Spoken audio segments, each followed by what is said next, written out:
अल्हम्दुलिल्लाह नहमदुहु व नस्तईनुहु व नस्तगफिरुहु व नु'मिनु बिही व नतवक्कलु अलैहि व नऊज़ु बिल्लाहि मिन शुरूरि अनफुसिना व मिन सय्यिआति अअमालिना मन यहदिहिल्लाहु फला मुदिल्ल लहु व मन युद्लिलहु फला हादिय लहु व नशहदु अल्ला इलाहा इल्लल्लाहु वहदहु ला शरीका लहु वनशहदु अन्ना सय्यिदना व मौलाना मुहम्मदन अब्दुहु व रसूलुहु अम्मा बअदु फअऊज़ु बिल्लाहि मिनश शैतानिर रजीम बिस्मिल्लाहिर रहमानिर रहीम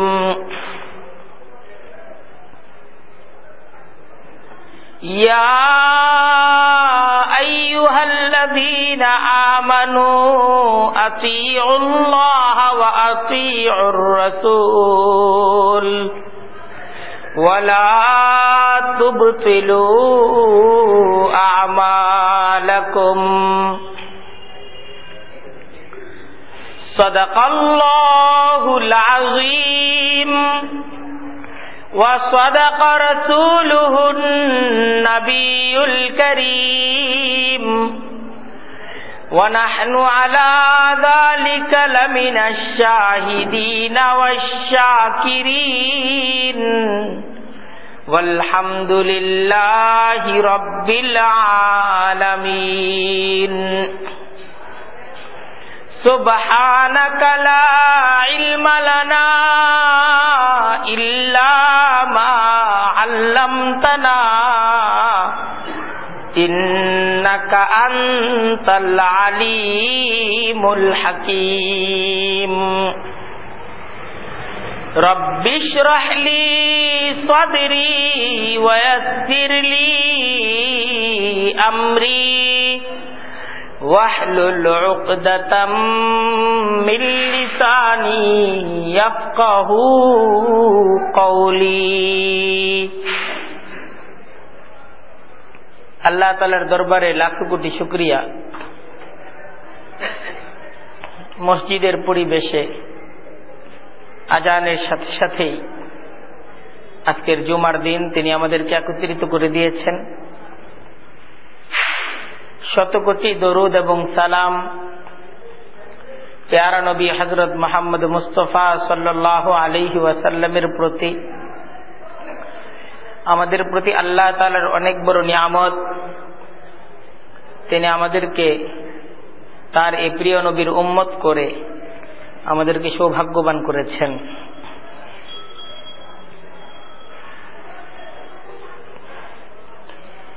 ঈমান আল্লাহ তাআলার দেয়া অনেক দামি সম্পদ।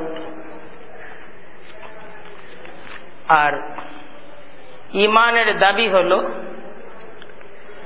আল্লাহর প্রতি বিশ্বাস, আল্লাহর প্রতি আস্থা, আল্লাহকে রব এবং ইলাহ হিসেবে মেনে নেয়ার দাবি হলো যে নবী করিম সাল্লাল্লাহু আলাইহি ওয়াসাল্লামকে নিজেদের রসূল হিসেবে, নিজেদের পথ প্রদর্শক হিসেবে মেনে নেয়া। আর নবী করিম সাল্লাল্লাহু আলাইহি ওয়াসাল্লামকে পথ প্রদর্শক এবং রসূল হিসেবে মেনে নেয়ার দাবি হলো যে আমি নবী করিম সাল্লাল্লাহু আলাইহি ওয়াসাল্লামের অনুসারী। নিজেকে নিজের জীবনের সকল ক্ষেত্রে রাসূলুল্লাহ সাল্লাল্লাহু আলাইহি ওয়াসাল্লামের সাচ্চা অনুসারী হিসেবে গড়ে তোলা। এটাই মহান রব্বুল আলামিনের আমাদের প্রতি আহ্বান, আমাদের প্রতি দাওয়াত, যে জীবনের সকল কাজে সকল ক্ষেত্রে তোমরা সকলেই আমার এই প্রিয় হাবিবের অনুসরণ করো।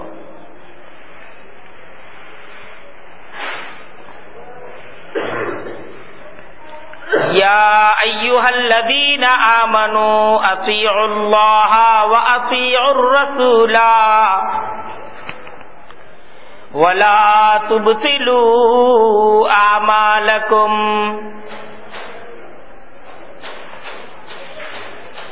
ইয়া আইয়ুহাল্লাযীনা আমানু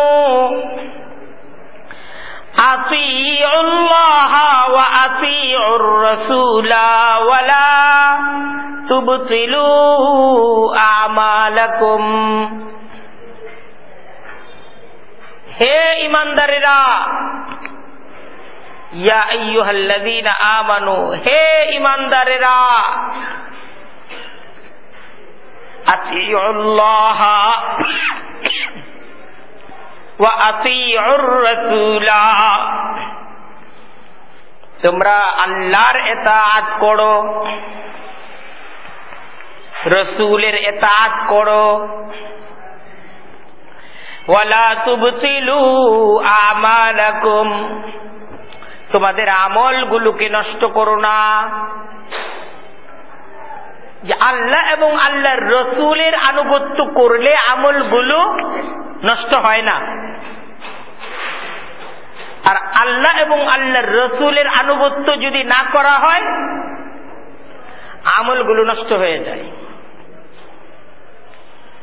আনুগত্যই ঈমান।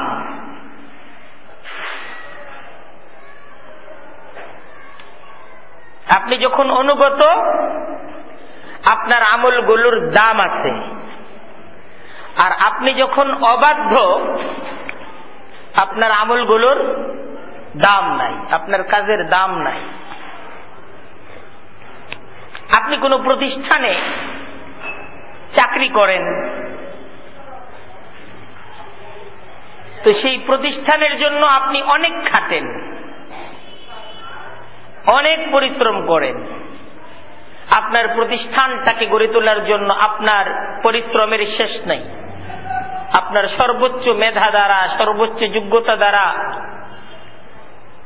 আপনি আপনার খাটনি দ্বারা আপনি চান আপনার এই প্রতিষ্ঠান একটা সফল প্রতিষ্ঠান হিসেবে গড়ে উঠুক।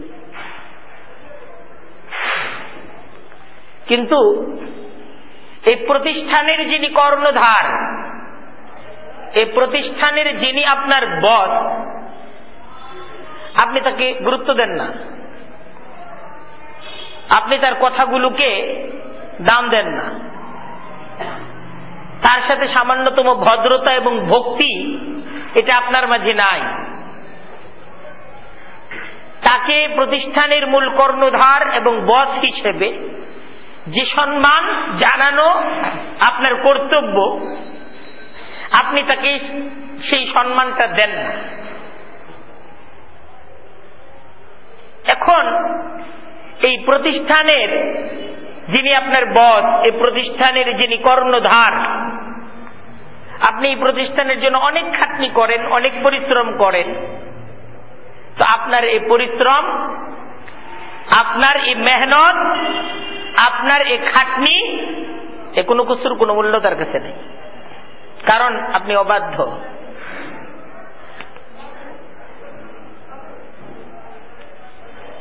আপনার মাঝে আনুগত্য নাই। সুতরাং আপনি অনেক কাজ করেন, কিন্তু প্রতিষ্ঠানের কর্ণধার আপনাকে বলে দিবে যে তোমার এই কাজের আমার প্রতিষ্ঠানে কোনো প্রয়োজন নাই, তুমি কাজ স্টপ করো, তুমি সামনে থেকে কোনো কাজ করবে না, কারণ আনুগত্য নেই।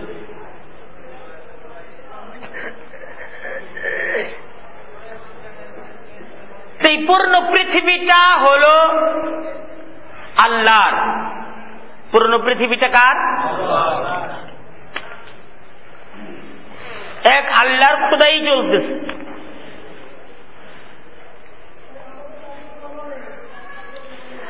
আল্লাহকে মানেন না, আল্লাহর পাঠানো রসুলকে আপনি মানেন না, কিন্তু আপনি কাজ করেন, এই পৃথিবীর জন্য আপনি অনেক কাজ করেন। আপনি এই পৃথিবীর জন্য, আল্লাহর এই পৃথিবীর জন্য আপনি অনেক পরিশ্রম করেন। আপনি মানবতার জন্য কাজ করেন, শান্তির জন্য কাজ করেন, কিন্তু আল্লাহকে মানেন না, আল্লাহর রসুলকে আপনি মানেন না। আল্লাহ বলতেছেন লা তুবতিলু আমালাকুম, তোমাদের আমলগুলো নষ্ট করো না। কারণ আপনি যখন আল্লাহকে, আল্লাহর রসুলকে মানেন না, তো আপনার এই আমলগুলোর কোনো মূল্য, কোনো ফল আপনি পাবেন না।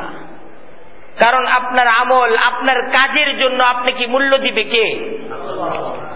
আপনি যখন প্রতিষ্ঠানের জন্য কাজ করতেছেন, প্রতিষ্ঠানের যে কর্ণধার, প্রতিষ্ঠানের যিনি বস, তিনি তো আপনার কাজের মূল্যায়ন করবেন।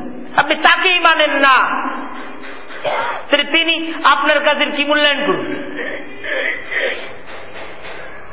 যে আল্লাহর কাছে জান্নাত, যে আল্লাহর কাছে সফলতার চূড়ান্ত শিখর, আপনি কি আল্লাহকেই মানেন না? সে আল্লাহর হুকুমকে আপনি গুরুত্ব দেন না। এই পৃথিবীর জন্য আপনার ভালোবাসা, এই পৃথিবীকে গড়ে তোলার জন্য আপনার কাজ, আপনার কর্মনীতি সবই মূল্যহীন।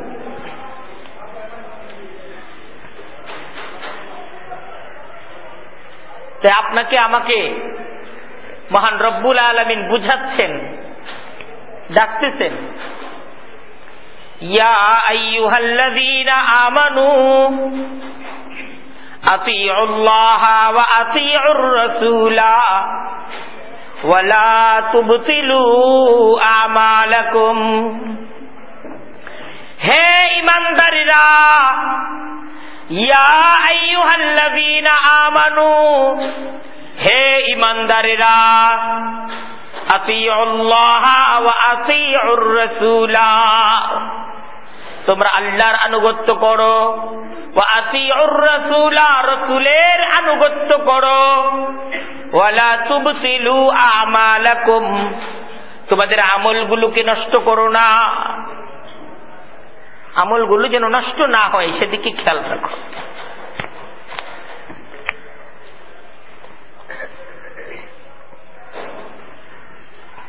ইয়া আইয়ুহাল্লাযীনা আমানু লা তুকদ্দিমু বাইনা ইয়াদাইল্লাহি ওয়া রাসূলিহি ওয়াত্তাকুল্লাহ ইন্নাল্লাহা সামিউন আলীম। হে ঈমানদাররা, লা তুকদ্দিমু বাইনা ইয়াদাইল্লাহি ওয়া রাসূলিহি, আল্লাহ এবং আল্লাহর রসুলের সামনে যেও না, পিছনে থাকো। ওয়াত্তাকুল্লাহ, আল্লাহকে ভয় করো। ইন্নাল্লাহা সামিউন আলীম, আল্লাহ সব শুনেন, সব জানেন।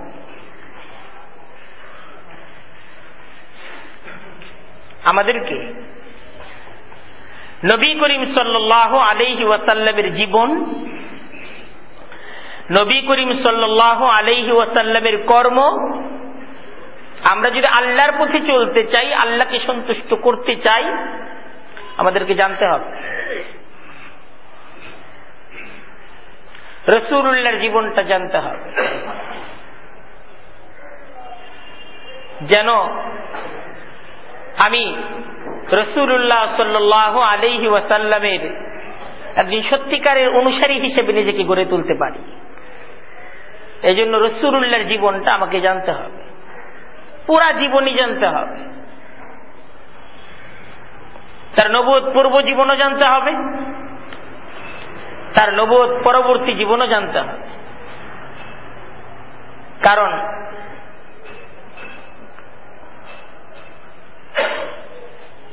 নবী, আল্লাহ তাআলা যাদেরকে নবী করেন, নবুয়ত পূর্ব জমানাতেও তারা আল্লাহ তাআলার হেফাজতের ভিতরে থাকেন।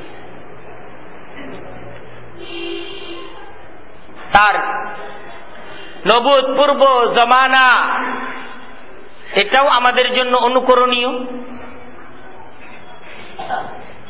এর মাঝেও আমাদের জন্য অনেক শিক্ষণীয় বিষয়গুলো আছে। দেখেন, নবী করিম সাল্লাল্লাহু আলাইহি ওয়াসাল্লামের জীবনের কয়েকটা অংশ। প্রথম অংশটা তার জন্ম থেকে বিবাহ পর্যন্ত,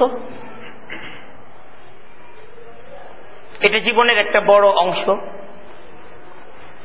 এই অংশের মাঝে জন্ম, শিশু অবস্থা, কৈশোর, তারপর যৌবন, এটি জীবনের একটা বড় অংশ।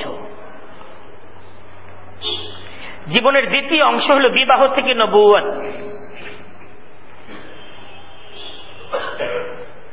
এই দুটি অংশ মিলে নবী করিম সাল্লাল্লাহু আলাইহি ওয়াসাল্লামের নবুয়ত পূর্ব জীবন। জন্ম থেকে বিবাহ পর্যন্ত 25 বছরের জীবন, বিবাহ থেকে নবুয়ত পর্যন্ত 15 বছরের জীবন, মোট 40 বছরের জীবন। এই 40 বছরের জীবন হল নবুয়ত পূর্ব জীবন। কেমন ছিলেন নবী করিম সাল্লাল্লাহু আলাইহি ওয়াসাল্লাম তার নবুয়ত পূর্ব জীবনে? দ্বিতীয় হলো তিনি নবী হওয়ার পর তার নবী জীবন। তার নবী জীবনটাও দুইটা ভাগে বিভক্ত। মক্কার 13 বছর, তারপর মদিনার 10 বছর। এখানে আছে 23 বছরের জীবন। নবুয়ত পূর্ব 40 আর নবুয়ত পরবর্তী 23, মোট 63 বছরের জীবন হল নবী জীবন। নবী করিম সাল্লাল্লাহু আলাইহি ওয়াসাল্লামের এই 63 বছরের জীবনটাই কর্মময় জীবন ছিল। তার জন্ম থেকে বিবাহ পর্যন্ত তার 25 বছরের জীবন আমরা যদি সংক্ষেপে বুঝতে চাই, আমরা অনেকেই জানি, তারপরও আমাদের আলোচনা, এই আলোচনার দ্বারা আমাদের মাঝে নবী প্রেম, নবীর প্রতি ভক্তি, নবীর সাচ্চা অনুসারী হিসেবে নিজেদেরকে গড়ে তোলার এটা প্রেরণা হিসেবে কাজ করবে। আমরা শুনব এবং সাথে সাথে আমরা নিজেরা সকলেই আমরা এই বিষয়টা ভাবব যে আমাদের জীবনটাও কিভাবে আমরা আমাদের প্রিয় নবী তার একজন সাচ্চা অনুসারী হিসেবে আমরা আমাদের জীবনটাকে গড়ে তুলতে পারি, এই বিষয়টাও আমরা ভাবব।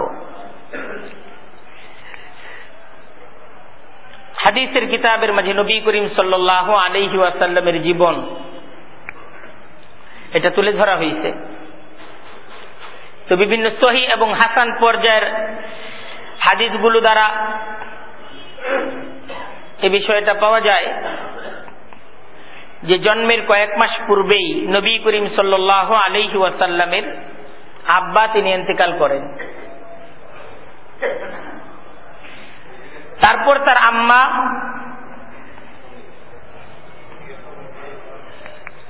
তার জন্ম হওয়ার পর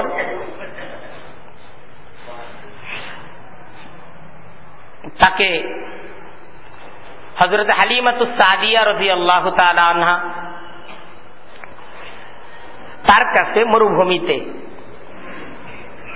আরবের এটাকে বলা হয় গ্রাম্য অঞ্চল, সেখানে দুধ পানের জন্য নবী করিম সাল্লাল্লাহু আলাইহি ওয়াসাল্লামকে শিশু অবস্থায় হযরত হালিমাতুস সাদিয়া তার কাছে তার আম্মা হস্তান্তর করেন।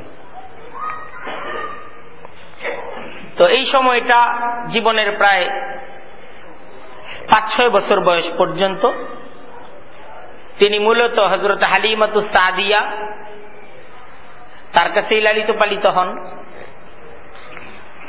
মায়ের কাছেও আসা যাওয়া ছিল,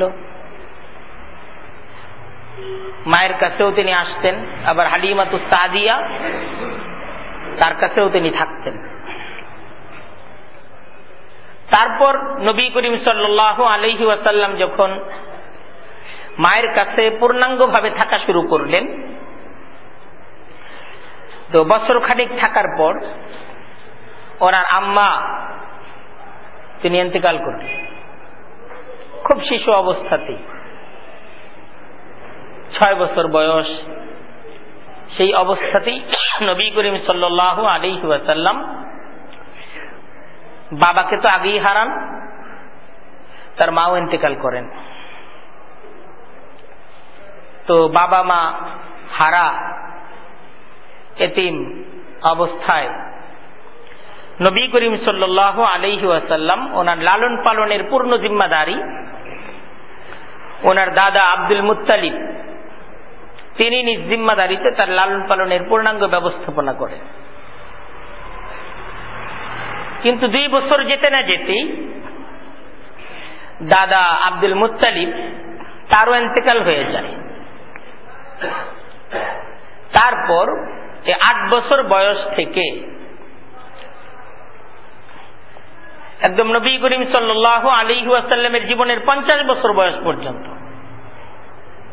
8 বছর বয়স থেকে একদম 50 বছর বয়স পর্যন্ত নবী করিম সাল্লাল্লাহু আলাইহি ওয়াসাল্লামের পারিবারিক মুরব্বী এবং জিম্মাদার ছিলেন আবু তালেব, নবী করিম সাল্লাল্লাহু আলাইহি ওয়াসাল্লামের চাচা। তবে নবী করিম সাল্লাল্লাহু আলাইহি ওয়াসাল্লামের কে গড়ে তোলার পিছনে চাচা আবু তালেবেরও বিশেষ অবদান এবং তার স্নেহ, মায়া, ভালোবাসা এটা ইতিহাসে পাওয়া যায়। একদম বাবার মতোই আদর সোহাগ দিয়ে এই চাচা আবু তালেব নবী করিম সাল্লাল্লাহু আলাইহি ওয়াসাল্লাম তাকে গড়ে তোলেন। এই চাচা আবু তালেব তিনি যদিও আরব্য সমাজের একজন সমাজপতি ছিলেন, সমাজের সবার কাছে সম্মানী এবং সমাজের একজন লিডার ছিলেন, আরবের সবচেয়ে সম্মানী গোত্র বনু হাশেমের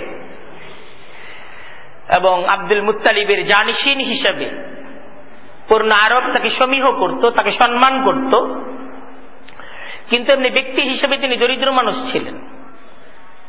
আরবের অন্যান্যের মতো অনেক বেশি ধন দৌলত, সহায় সম্পদ খাজা আবু তালেবের ছিল না। উনি সাধারণ ব্যবসায়ী ছিলেন। মূলত আরবের মানুষদের জীবিকার মূল উৎস ছিল ব্যবসা আর পশুপালন।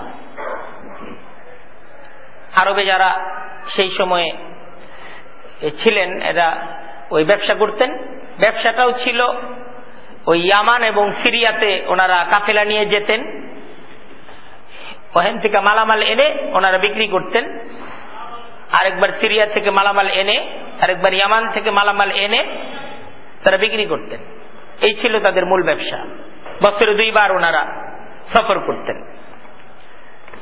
আর আরেকটা ব্যবসা ছিল এই পশুপালন। প্রচুর পাল, বকরি, উট ইত্যাদি আরবের যারা নাকি ধর্নাঢ্য ব্যক্তি তাদের এরকম পশুপালনের তাদের এই ব্যবসা ছিল। কিন্তু মদিনায় আবার ভিন্ন রকম। মদিনা সবুজ এলাকা, সেখানে খেজুর গাছ, বিভিন্ন কৃষি জমি ইত্যাদির মাধ্যমে মদিনার মানুষদের জীবিকা উপার্জনের উৎস ছিল কৃষিকাজ। আর আরবদের জীবিকা উপার্জনের মূল কাজ ছিল ব্যবসা বাণিজ্য, পশুপালন। তো নবী করিম সাল্লাল্লাহু আলাইহি ওয়াসাল্লাম যখন চাচা আবু তালেবের ঘরে লালিত পালিত হচ্ছেন, তো যখন কিছুটা বড় হয়েছেন, তো চাচা আবু তালেবের ব্যবসা বাণিজ্য ছোটখাটো ব্যবসা, ছোটখাটো পুঁজি, সামান্য কিছু পশু ইত্যাদি তিনি চড়াতেন। চাচার পশু পালনে সহযোগিতা করতেন।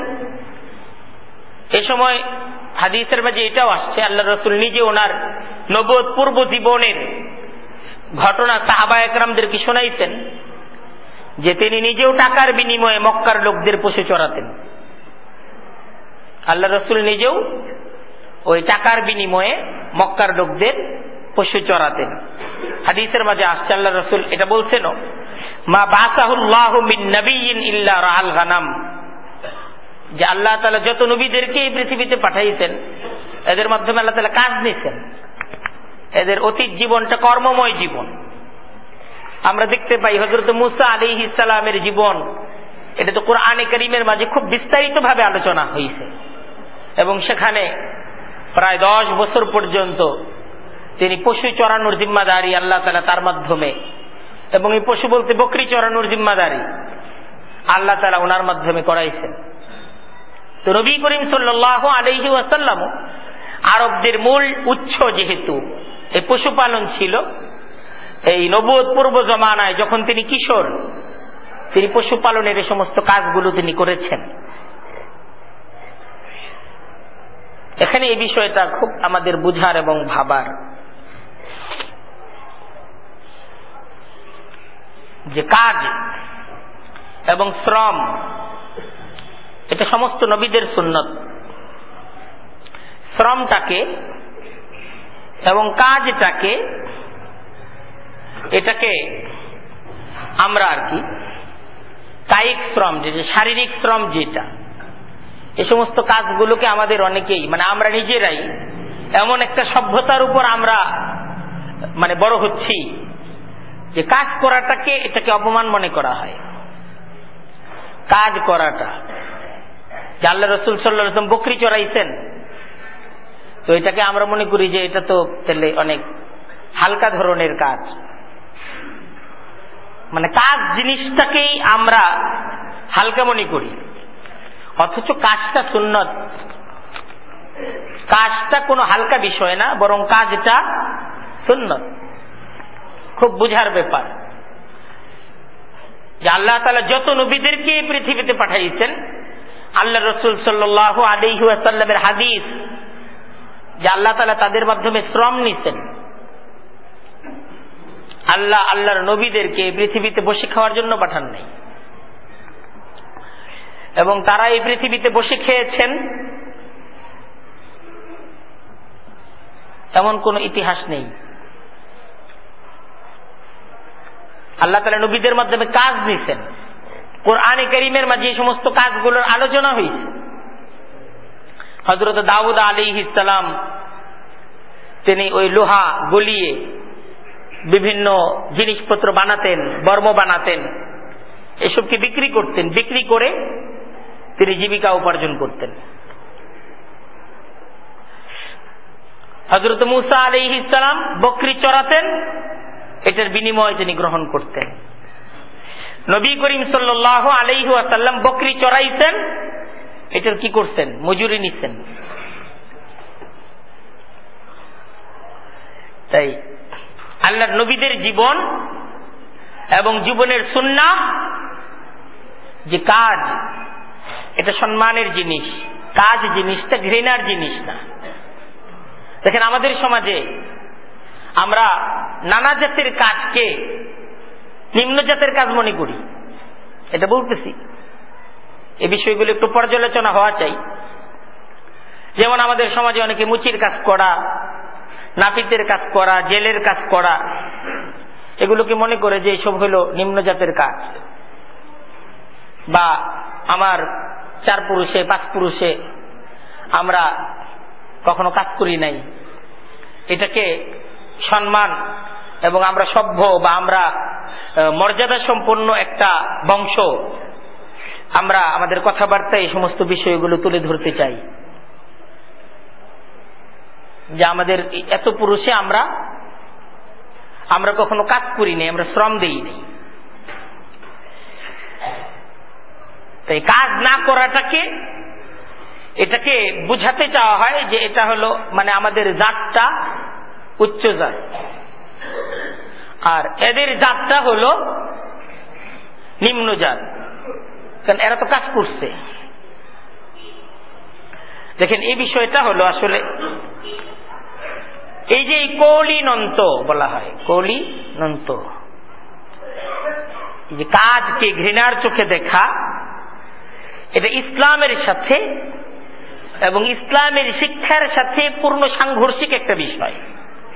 কাজকে ঘৃণার চোখে দেখা, ইসলাম তো কাজকে মানে কাজ এবং শ্রমকে সম্মানের আসনে বসাইছে ইসলাম। আল্লাহ নবীদের মাধ্যমে বিভিন্ন কাজ, নবীদের জীবন ছিল কর্মময় জীবন, কাজের জীবন।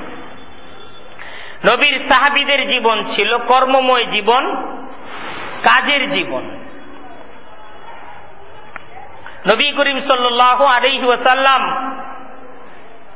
তার দাওয়াত, তার জীবন আদর্শ আমাদেরকে এই কথার শিক্ষা দেয় যে কাজ মানেই সম্মান, বরং বেকার থাকাটাই হলো, বেকার থাকার মাঝে সম্মান নেই, কাজের মাঝে সম্মান। নবী করিম সাল্লাল্লাহু আলাইহি ওয়াসাল্লাম তার জীবন ছিল কর্মময় জীবন।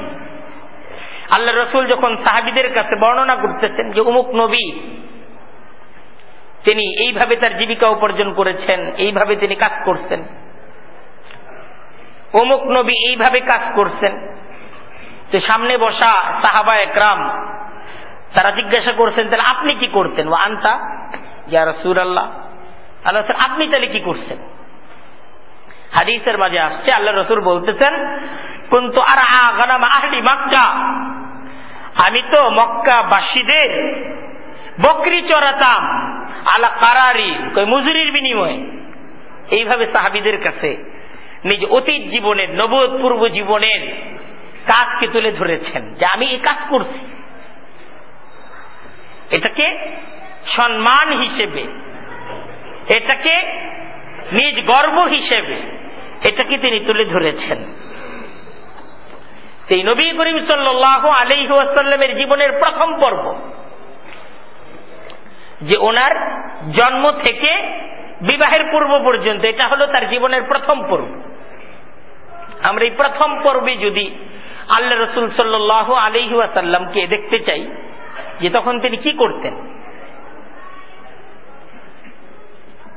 তো হাদিসের কিতাবের মাঝে আল্লাহ রসুল সাল্লাল্লাহু আলাইহি ওয়াসাল্লামের সেই জীবনের প্রথম পর্বের যে ইতিহাস আমরা পাই, যে তিনি তখন কর্ম করেছেন। খাজা আবু তালেব, তার পরিবার এবং তার যে ব্যবসা, তার যে পশু পালন ইত্যাদি কাজে তিনি সহযোগিতা করেছেন। সাথে সাথে মজুরির বিনিময়েও তিনি মক্কার বিভিন্ন ব্যক্তিদের পশু এটাকে তিনি চড়াইছেন। দেখেন একটা জিনিস বুঝার বিষয়, আল্লাহ তাআলা নবীদেরকে নবুয়ত পরে দেন, কিন্তু নবীদের নবুয়ত পূর্ব জীবনও আমাদের জন্য শিক্ষণীয়, আমাদেরকে শিখতে হবে। নবীদের নবুয়ত পূর্ব জীবন থেকেও আমাদেরকে শিখতে হবে। নবীরা কি করেছেন, কেমন করে নবীরা বড় হয়েছেন, এটাও তো আমাদের জানা প্রয়োজন।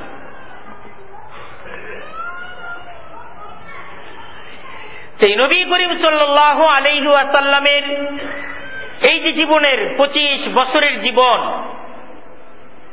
এই জীবনের সাথে আমাদের ভালোবাসা তৈরি করতে হবে, এবং এইভাবে ভালোবাসা তৈরি করতে হবে, কর্মকে ভালোবাসতে হবে, কর্মকে ঘৃণা না, কর্মকে ভালোবাসতে হবে। আমরা কর্মকে, যারা কাজ করে তাদেরকে ঘৃণার চোখে দেখি, নিজেরা কাজে হাত দেই না, কারণ কাজ করাটাকে আমরা নিজেদের জন্য অপমানজনক এবং নিজেদের মর্যাদা হানি মনে করি। এটা ইসলামের শিক্ষা না। ইসলামের শিক্ষা হলো কাজ করো, নিজে পায়ে দাঁড়াও, এটা ইসলামের শিক্ষা। এটা ইসলামের শিক্ষা যে কাজ করো, নিজের পায়ে দাঁড়াও, এটা নবী করিম সাল্লাল্লাহু আলাইহি ওয়াসাল্লামের শিক্ষা যে কাজ করো, নিজে পায়ে দাঁড়াও। আমাদের নবীর জীবনটা পুরোটাই তো আমাদেরকে শিখতে হবে, শিখার জীবন, শিখার জীবন। আল্লাহ কোরআনে কারীমের মাঝে এই বিষয়টা তুলে ধরেছেন, ওমা আরসালনা মির রাসূলিন ইল্লা লিয়ুতাআ বিইযনিল্লাহ। ওমা আরসালনা মির রাসূলিন, আমি তো রসুলকে এজন্য এই পৃথিবীতে প্রেরণ করেছি, লিয়ুতাআ, যেন তার অনুসরণ অনুকরণ করা হয়, যেন তার উম্মত, যেন তার প্রেমিকরা তাকে অনুসরণ করে জীবনের সকল কাজে, জীবনের সকল ক্ষেত্রে এই মুহাম্মদুর রাসূলুল্লাহর অনুসারীরা যেন মুহাম্মদুর রাসূলুল্লাহর অনুসরণ করে। দেখেন, একটা হাদিস আপনাদেরকে শোনাই। নবী করিম সাল্লাল্লাহু আলাইহি ওয়াসাল্লাম মসজিদে নববীতে বসা, একজন তরুণ খুব স্বাস্থ্যবান, সে মসজিদে নববীর সামনে দিয়ে হেঁটে যাচ্ছে। আল্লাহর রাসূলের সামনে তার সাহাবীরা বসা। তো সাহাবায়ে কেরাম, এ তরুণ যুবকটা যখন যাচ্ছে, অনেকে এই ধরনের অভিব্যক্তি তারা পেশ করলো, আহ, এ তরুণটা যদি আল্লাহর পথে, দ্বীনের পথে সে যদি তার সময় দিত, এ ছেলেটা যদি ফি সাবিলিল্লাহ, আল্লাহর পথে আসতো। আসলে আল্লাহর পথ বলতে আমরা কোন পথ বুঝি? আমরা আল্লাহর পথ বলতে বুঝি তালিমের মাঝে থাকা, দিন শিখা। আল্লাহর পথ বলতে বুঝি দাওয়াতের মাঝে থাকা। আল্লাহর পথ বলতে বুঝি জিহাদের মাঝে শরীক হওয়া। তালিম, তাবলীগ, জিহাদ, এই সমস্ত কাজগুলোকে কোরআন এবং হাদিসের মাঝে আল্লাহর পথ বলা হয়েছে। সাহাবায়ে কেরামদের দৃষ্টিকোণ এটাই ছিল যে সে যদি দ্বীনের পথে থাকত। তো নবী করিম সাল্লাল্লাহু আলাইহি ওয়াসাল্লাম সাহাবায়ে কেরামদের এই অভিব্যক্তি যখন শুনলেন, তিনি সংশোধন করে দিলেন। আল্লাহ রাসূল সাল্লাল্লাহু আলাইহি ওয়াসাল্লাম সংশোধন করে দিলেন যে না, মুসলমানের জীবন, জীবনের সকল কাজই তো আল্লাহর পথে। মুসলমানের জীবনের সকল কাজ, মুসলমানের জীবনের সকল কিছু কার জন্য? আল্লাহর জন্য। আল্লাহ রাসূল বলতেছেন, হাদিসের শব্দ এই, লাউ কানা হাযা খারাজা ইয়াসআ আলা ওয়ালিদাইনি লাহু শাইখাইনি কাবীরাইনি ফাহুয়া ফি সাবিলিল্লাহ ওয়ালাউ কানা খারাজা ইয়াসআ লিআওলাদিন লাহু সিগার ফাহুয়া ফি সাবিলিল্লাহ ওয়ালাউ কানা খারাজা লিইউফা নাফসাহা ফাহুয়া ফি সাবিলিল্লাহ। আল্লাহ রাসূল বলতেছেন, লাউ কানা হাযা খারাজা, যে এই তরুণ যদি বের হয়ে থাকে, ইয়াসআ আলা ওয়ালিদাইনি লাহু শাইখাইনি কাবীরাইনি, তার বৃদ্ধ পিতামাতা তার ঘরে, তার বৃদ্ধ পিতামাতার মুখে তাকে খাবার তুলে দিতে হবে। বৃদ্ধ পিতামাতা, তাদের সেবা করতে হবে, তাদের প্রয়োজনটাকে পূরণ করতে হবে, তাদের মুখে হাসি ফুটিয়ে তুলতে হবে। এজন্য সে যদি পরিশ্রমের জন্য, এজন্য সে যদি হালাল উপার্জনের জন্য বের হয়ে থাকে, ফাহুয়া ফি সাবিলিল্লাহ, সে তো আল্লাহর পথেই আছে, সে আল্লাহর পথেই আছে। আল্লাহ রাসূল বলতেছেন, ওয়ালাউ কানা খারাজা ইয়াসআলি আওলাদিন লাহু সিগার, এই তরুণটি যদি এজন্য তার ঘর থেকে বের হয়ে থাকে যে ঘরে তার ছোট ছোট বাচ্চা,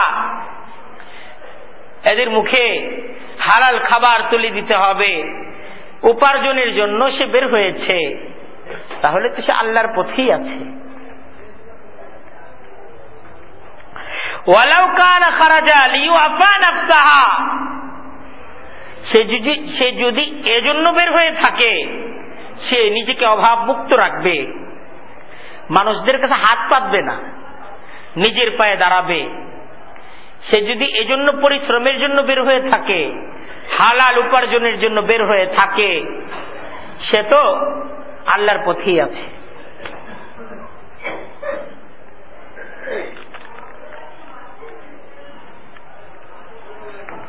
দেখেন, পিতামাতা বৃদ্ধ,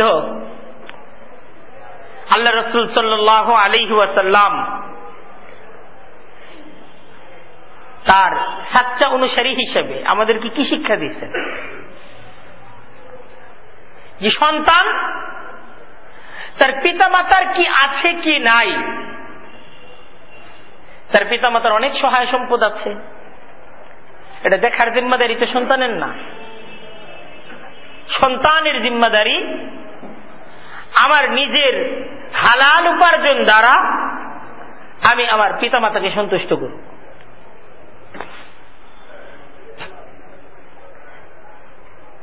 ইসলাম মানে তোমার পিতার অনেক আছে, তুমি বসে বসে খাও, এই শিক্ষা তো ইসলাম দেয় না। ইসলাম তো এই শিক্ষা দেয়, নবী করিম সাল্লাল্লাহু আলাইহি ওয়াসাল্লামের সিরাতের শিক্ষা তো এই। নবী করিম সাল্লাল্লাহু আলাইহি ওয়াসাল্লামের দাওয়াত তো এই যে তুমি কামাই করো, তুমি কর্ম করো, তোমার নিজ কর্মের হালাল উপার্জন দ্বারা তোমার পিতামাতার সেবা করো।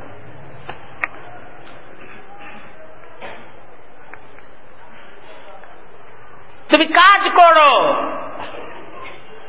তোমার হালাল উপার্জন দ্বারা তোমার সন্তান এদেরকে গড়ে তুলো। হালাল উপার্জন করো যেন তোমাকে কারো কাছে হাত পাততে না হয়।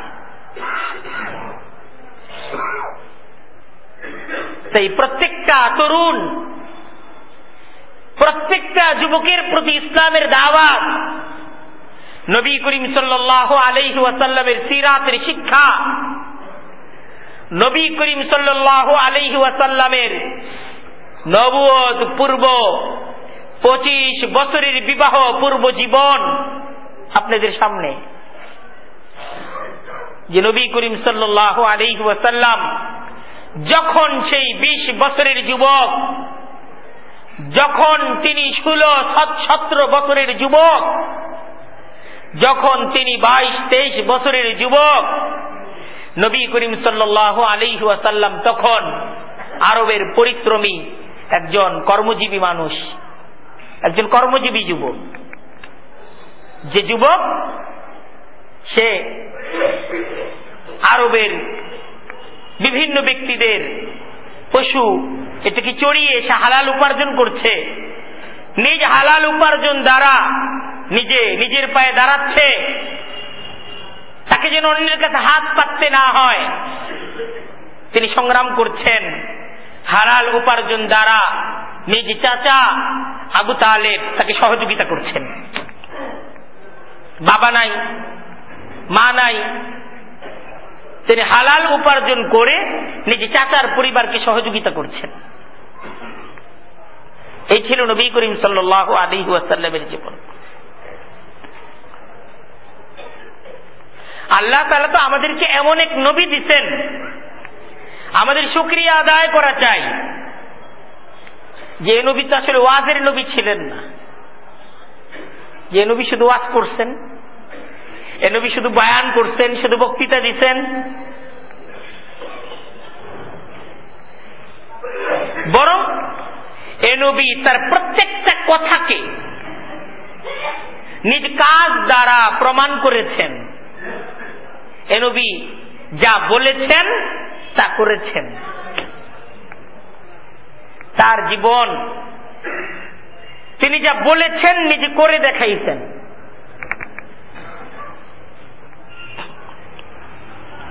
তরিকত বজুজ খিদমতে খালক নিত, বতসবি ওয়াসাজ্জাদা ওয়ালকিনিস কদম বায়দন্দর তরিকত নদম কে আসলে নদারদ দমে বেকদম।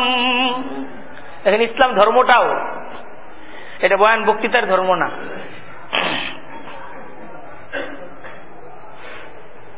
আমার নবীর পূর্ণ জীবন ছিল ইসলাম, আমার আপনার পূর্ণ জীবন হতে হবে ইসলামে। আল্লাহ রাসূল সাল্লাল্লাহু আলাইহি ওয়াসাল্লামের নবুয়ত পূর্ব জীবন দেখেন, নবুয়তের পূর্ব জীবন দেখেন কি করতেন। হাদিসের পাতাগুলো উল্টান, হাদিসের পাতাগুলো দেখেন, হাদিসগুলো পড়েন।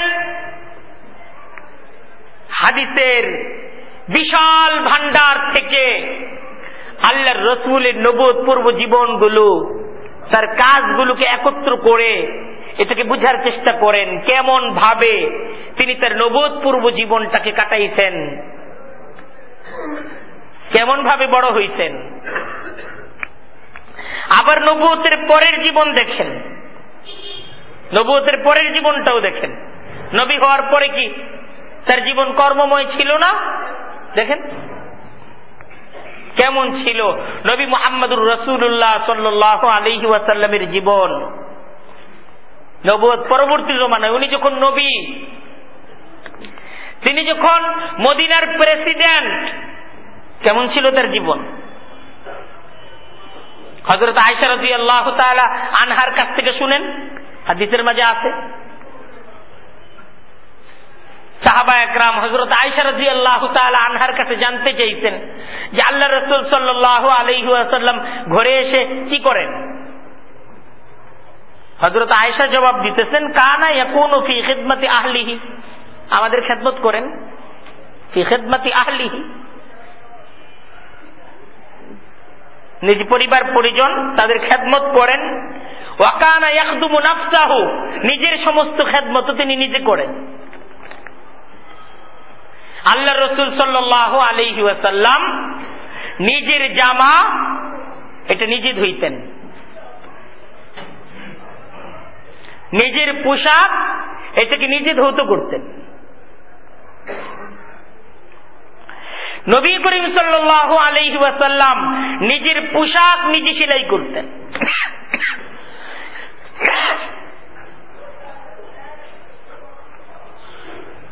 নবী করিম সাল্লাল্লাহু আলাইহি ওয়াসাল্লাম নিজের জুতা নিজে সেলাই করতেন।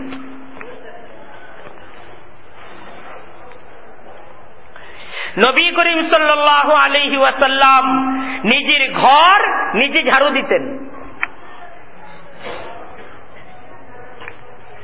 নবী করিম সাল্লাল্লাহু আলাইহি ওয়াসাল্লাম নিজের ছাগলের দুধ এটাকে নিজে দহন করতেন। আল্লাহু আকবার, সব কাজগুলো নিজে করতেন। তিনি কিন্তু খেদমত নিতে পারতেন। যে মানুষগুলো তার ভালোবাসায় জীবন দিতে তৈরি ছিল, তার ভালোবাসায় যে মানুষগুলো জীবন দিতে তৈরি ছিল, তার খেদমতের আসলে লোকের অভাব ছিল না। কিন্তু খেদমত নেওয়াকে তিনি পছন্দ করতেন না। খেদমত যে আমার কাজ অন্য করে দিবে এটাকে তিনি পছন্দ করতেন না। আল্লাহ রাসূল সাল্লাল্লাহু আলাইহি ওয়াসাল্লাম সারাদিন কি পরিশ্রম, কি মেহনত, নবুয়তের কঠিন জিম্মাদারি, মদিনার মুসলিম সমাজ এদেরকে গড়ে তোলার জিম্মাদারি তার উপর। আল্লাহু আকবার।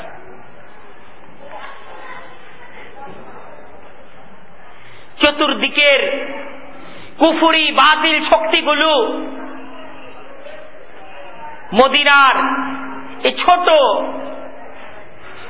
একটা গ্রাম, যেখানে বিভিন্ন আরবের কোণ থেকে মুসলমানরা একত্রিত হয়েছে, এটাকে নিশ্চিহ্ন করে দেওয়ার জন্য বদ্ধপরিকর। সকাল সন্ধ্যা মদিনার চতুর্দিকে পাহারাদারি করতে হয় সাহাবা একরামদের। কখন কোন দিক দিয়ে শত্রুরা এসে আক্রমণ করে বসে।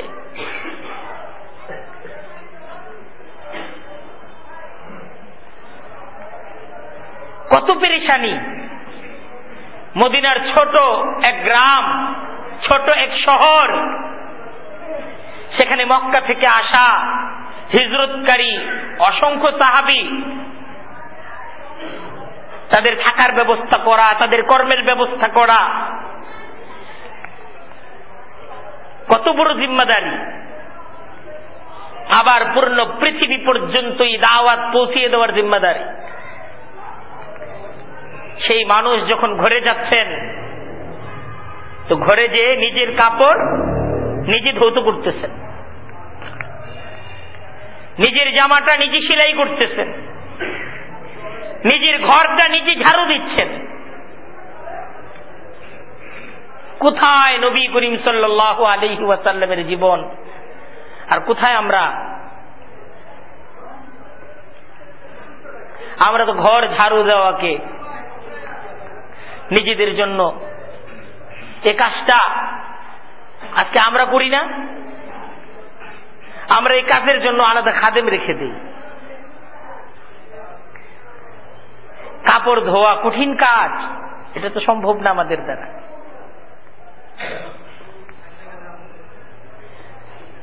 আমরা তো কাজ করতেই জানি না।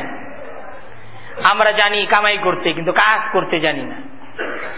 কারণ আমরা সভ্য, আমরা ভদ্র, আমরা শিক্ষিত। তাই আমরা এমন এক শিক্ষা পেয়েছি যে শিক্ষায় কাজ করাটাকে ঘৃণার চোখে দেখা হয়, অথচ ইসলাম আমাদেরকে শিক্ষা দিচ্ছে কাজ করাটাই সম্মান।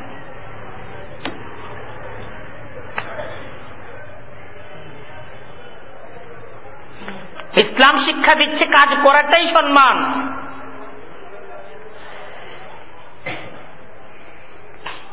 নিজের কাজ নিজে করা, এটা নবী করিম সাল্লাল্লাহু আলাইহি ওয়াসাল্লামের নবুয়ত পূর্ব জমানার আমল, নবুয়ত পরবর্তী জমানার আমল।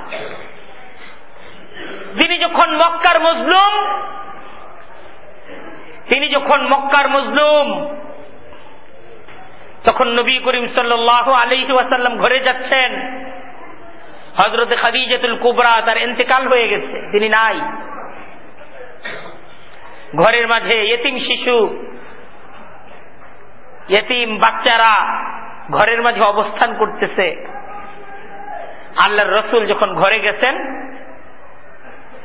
রান্না বান্নার কাজও আল্লাহর রাসূল নিজের হাতে করছেন।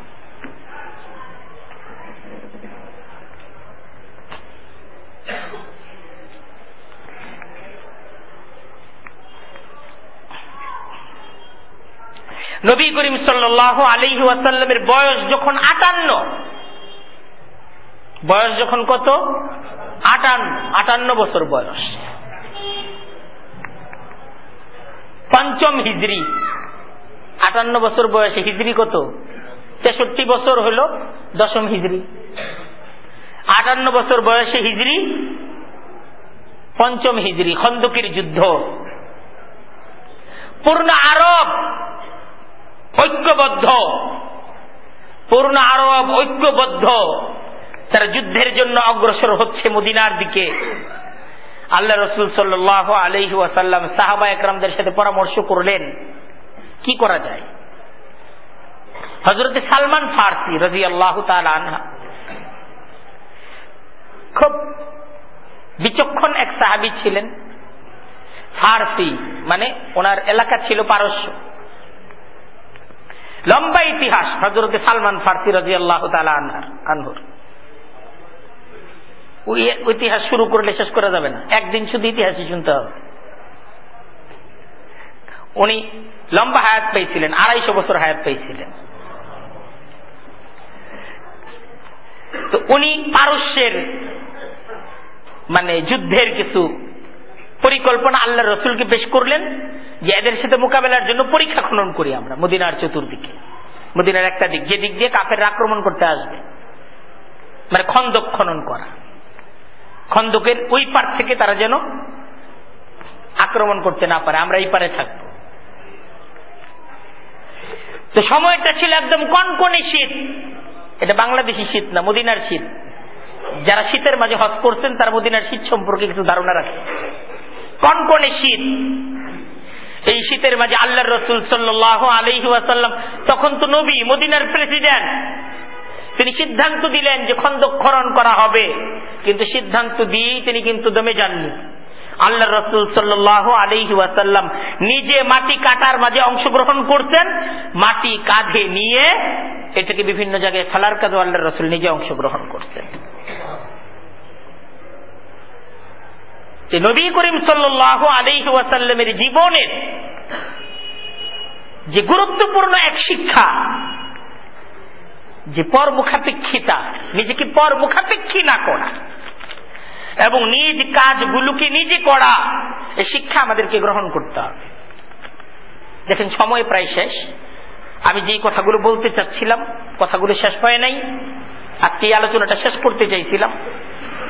এক তো ছিল উনি কর্ম, দ্বিতীয় আরেকটা বিষয় পাওয়া যায় তার নবুয়ত পূর্ব 25 বছরের জীবনে তিনি ব্যবসা করতেন, ব্যবসার মাঝেও শরীক ছিলেন। এই সময় এক তো চাচার ব্যবসা, আর বিখ্যাত ব্যবসায়ী আরবের হযরত খাদিজাতুল কুবরা রাদিয়াল্লাহু তাআলা আনহার সাথে তার ব্যবসায় পার্টনারশিপের ভিত্তিতে তার ব্যবসার মাঝে তিনি শরীক হয়ে প্রচুর মুনাফা অর্জন করেছিলেন। এটা বিবাহের আগে, এটা বিবাহের আগের আলোচনা করতেছি, বিবাহের পরের আলোচনা আগামী সপ্তাহে করবো ইনশাআল্লাহ। তৃতীয় আরেকটা বিষয় পাওয়া যায়, এটা তো খুব লম্বা বিষয়, আমি সংক্ষেপে বলতেছি, এটা সমাজমুখিতা। আল্লাহর রাসূল সাল্লাল্লাহু আলাইহি ওয়াসাল্লাম তিনি হিলফুল ফুজুল, সমাজের মুরব্বীদেরকে নিয়ে হিলফুল ফুজুল গঠন করলেন, একটা সামাজিক সংগঠন, সমাজমুখিতা, নবুয়ত পূর্ব জমানায়। এই হিলফুল ফুজুল গঠনের অন্যতম লক্ষ্য ছিল সামাজিক অনাচার দূর করা আর মজলুমের পক্ষ নেওয়া। আরব্য সমাজের মাঝে মজলুমের পক্ষে, মজলুমের কান্নায় তাকে তার পাশে দাঁড়ানোর কেউ ছিল না। কঠিন ভাবে নির্যাতিত হচ্ছিল মানবতা, কঠিন ভাবে। ইবাদত ছিল, মানবতা ছিল না।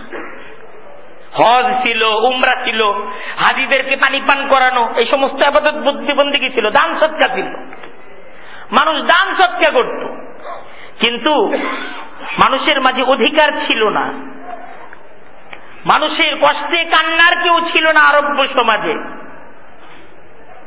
দেখেন নবী করিম সাল্লাল্লাহু আলাইহি ওয়াসাল্লাম মানুষের অধিকার আদায়ের আন্দোলন হিসেবে, মানুষের অধিকার আদায়ের আন্দোলন হিসেবে হিলফুল ফুজুল, এটার সাথে নবী করিম সাল্লাল্লাহু আলাইহি ওয়াসাল্লাম সক্রিয় হতেন।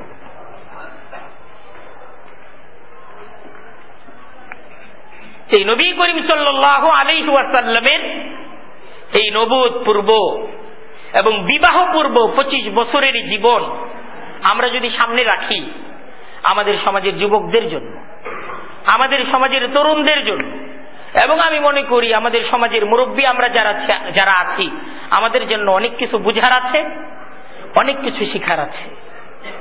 আমরা যদি নবী করিম সাল্লাল্লাহু আলাইহি ওয়াসাল্লামের সত্যিকারের অনুসারী হই, আজকে এই রবিউল আউয়াল মাস চলতেছে, নানাভাবে নবী জীবনের আলোচনা চলতেছে, নবী প্রেমিকরা নানাভাবে নবীর ইতিহাসকে তারা জাতির সামনে তুলে ধরছে। আমরা নবী প্রেমে নতুন ভাবে আমরা আবার জাগ্রত হচ্ছি। আমি বিশেষভাবে এই দাওয়াত পেশ করব সমাজের তরুণদেরকে, যুবকদেরকে, যে আমরা যদি সত্যিকারের নবী করিম সাল্লাল্লাহু আলাইহি ওয়াসাল্লামের অনুসারী হই, আমাদেরকে কাজকে ঘৃণা করলে হবে না, আমাদেরকে অবশ্যই কর্মঠ এবং কর্মজীবী হতে হবে। আমাদের জীবনে যেন বসে খাওয়ার চেতনা, বসে খাওয়ার মন মানসিকতা দূর করে আমরা যেন নিজের কাজ নিজে করার একটা অনুশীলন আমাদের মাঝে তৈরি হয়। আমরা এক্ষেত্রে অবশ্যই সক্রিয় হব। আমি আমাকেও দাওয়াত দিচ্ছি, আপনাদের সবাইকে দাওয়াত দিচ্ছি। আমরা তো পারি নিজের কাজগুলো নিজেরা করতে, পারি না? ইচ্ছা করলে আমার কাপড়টা নিজে ধোবো, আমার ঘরটা আমি নিজে সুন্দর রাখবো, নিজে পরিচ্ছন্ন রাখবো, এই ধরনের ছোটখাটো কাজগুলো আমরা এখন থেকে করা শুরু করি। এটা তো আমার নবীর সুন্নাহ, এটা আমার জন্য অপমান না। আমার ঘর যদি আমি গুছিয়ে রাখি, আমার মান কমবে না আমার মান বাড়বে? আমার কাপড়টা আমি ধুইলে কি আমার ইজ্জত চলে যাবে? আমার নবীর সুন্নত আদায় হবে। আমরা এই কাজগুলো করার চেষ্টা করি। সমাজমুখিতা, আমরা সমাজে যারা মজলুম, যারা অসহায়, আমরা তাদের পাশে দাঁড়ানোর আমরা ফিকির করি। আল্লাহ রাসূল সাল্লাল্লাহু আলাইহি ওয়াসাল্লামের এটা আদর্শ। যুবক, এটা যুবকদের দায়িত্ব। তরুণ, এটা তরুণদের দায়িত্ব। কিশোর, এটা কিশোরদের দায়িত্ব যে সমাজে যদি কোনো ব্যক্তি অসহায় হয়, কোনো ব্যক্তি মজলুম হয়, আমরা পক্ষ দেখব না, আমরা দেখব ইনসাফ, আমরা দেখব মজলুমের পাশে দাঁড়ানোর আমরা প্রেরণা হাতে নিব। আমরা এই কিশোর বয়স থেকে, এই যুবক বয়স থেকে আমরা কর্মজীবী এবং আমরা ব্যবসা ইত্যাদির মাধ্যমে হালাল উপার্জন করে নিজের পায়ে নিজে দাঁড়ানোর একটা শিক্ষা আমরা নবী করিম সাল্লাল্লাহু আলাইহি ওয়াসাল্লামের জীবন থেকে নিতে পারি। আল্লাহ তাআলা আমাদের সবাইকে নবী করিম সাল্লাল্লাহু আলাইহি ওয়াসাল্লামের প্রেমিক হিসেবে নিজ জীবনের সকল ক্ষেত্রে সাচ্চা নবীর অনুসারী হওয়ার তৌফিক দান করুক। ওয়া আখিরু দাওয়ানা আলহামদুলিল্লাহি রাব্বিল আলামিন।